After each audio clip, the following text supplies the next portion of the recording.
We'll start with Penix because he was just throwing javelins all over the field. Just we've talked about the arm talent a lot, and he was just slinging it last night. The thing to me that was excuse me, that was most impressive was his movement in the pocket, because we haven't, like, he was looking like he did kind of in his Yeah. Indiana days. We haven't seen that a lot this year, creating kind of out of structure, but he was moving around back there a lot. He was under a lot of pressure from that Texas defensive front, and he handled it absolutely perfectly. And he was just ridiculous last night. And not just the movement in the pocket, but as a runner, just as an Yeah, outright he was runner, he was running good. And too. I've tried to tell people who tell me he's immobile. It's not that he can't run. He doesn't do it. He's a pass-first quarterback, and he's had some knee injuries, and I think he's a little hesitant. But what a perfect time. I said, when he needs to, he can do it. What a perfect time to break it out in a playoff game, the new little wrinkle, and he was effective doing it. And then, yeah, what he did as a passer, I mean, that is one of the best quarterback games I have seen in my 6 years, really, watching these guys as draft prospects. I mean, he's putting the ball. They don't have the option to not catch it. He's just putting the ball on guys' hands before they can even get him up. And, the throw to Odunze up the seam. Was it the McMillan, the one where he splits the safeties, just zips it between them.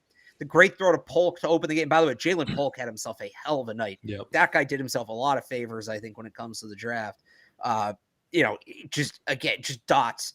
I still believe this. Michael Penix has the best pure arm talent in this draft. There is not a better thrower of the football in this draft than Michael Penix. And you know what? Probably the last two drafts.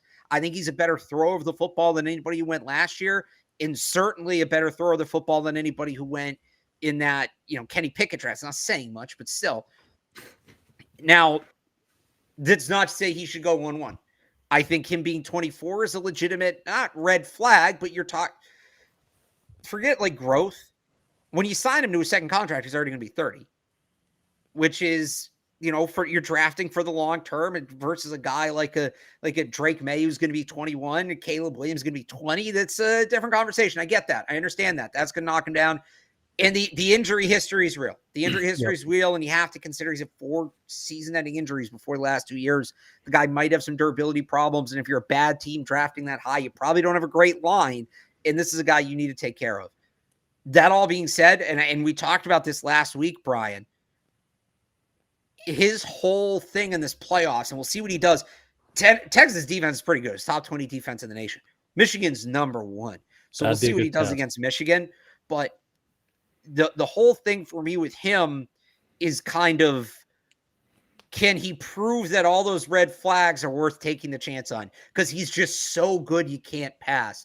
And that game last night is kind of the point, is kind of exactly that, where you're looking at that and, yeah, I know he has the knee injuries, but just the thing that always comes back to me, the phrase is putting it, you hear talk about quarterbacks putting it on a guy. Right, which is, when the quarterback throws the ball, how much does the receiver have to adjust? How much does the receiver have to go outside his catch radius? Or if he's going outside his catch radius, how much effort does he have to make to get to where the ball is? Michael Penix, it's not like he's putting the ball in the area and these guys are making these great catches. It's right it looks like a glitch. It's right in the breadbasket every time. There's times I thought the ball fell incomplete because I didn't see the wide receiver even make a motion to go out and catch the ball, because the ball's where his hands already were. He's like throwing it to nets or in trash buckets. It's just right. It's unbelievable. Unbelievable. So I still struggle to put hit him ahead of Caleb Williams. He's in that tier with Drake May and Jane Daniels. I would worry with the Patriots with the offensive line. Like, your next pick has to be a tackle, and you got to go get a tackle in free agency. You can't have this guy taking hits.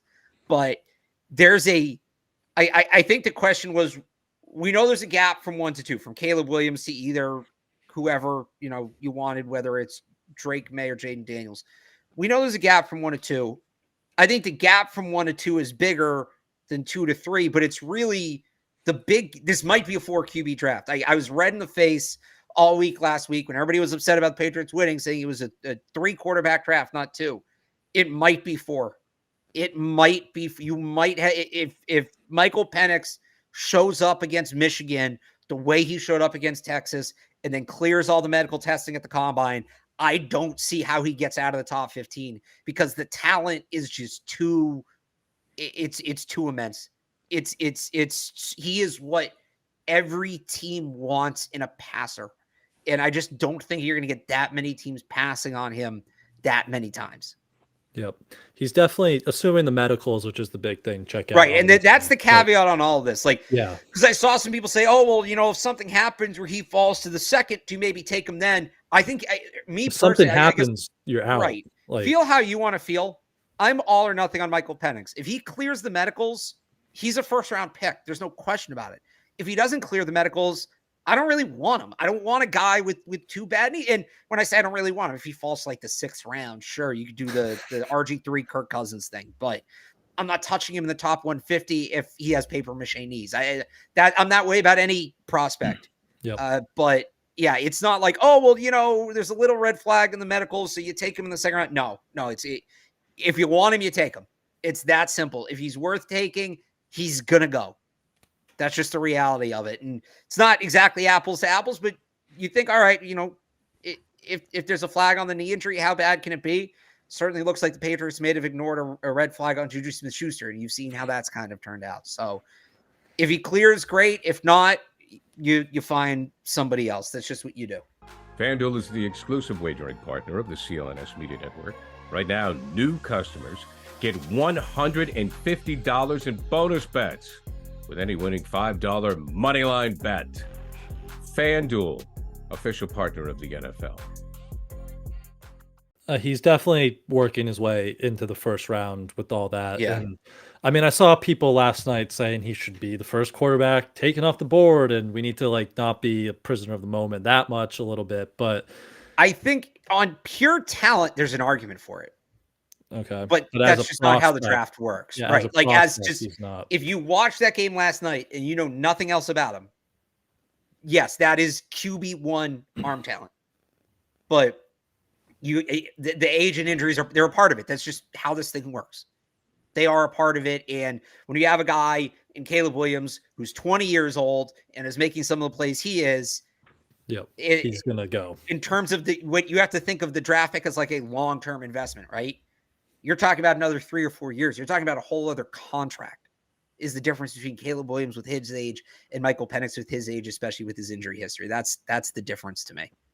And you mentioned he'll need an offensive line because of the injuries. Yeah.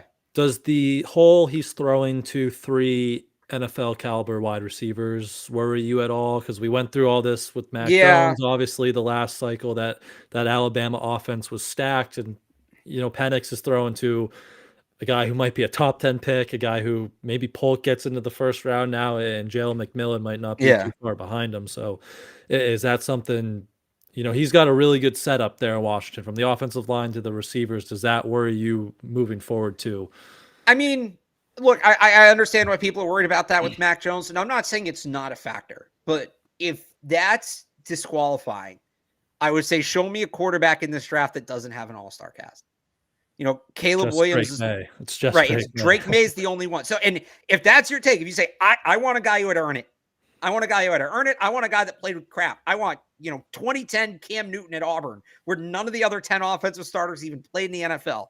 And UNC is better than that. Tez Walker's legit. And Amarian Hampton, he'll be in the draft next year, but he's going to be one of the top running backs in the draft. Drake May's your guy then, because Caleb Williams is throwing to 3 top 100 picks. Just 2 of them are underclassmen, so they won't be in the draft this year. That's why we're not talking about his supporting class as much. Quinn Ewers, I actually think Texas' skill position players are better than Washington's. Adunze is the best of all of them, but Xavier Worthy kind of got shut down last night, but you saw what A.D. Mitchell can do. I thought Jatavian Sanders had a very good game.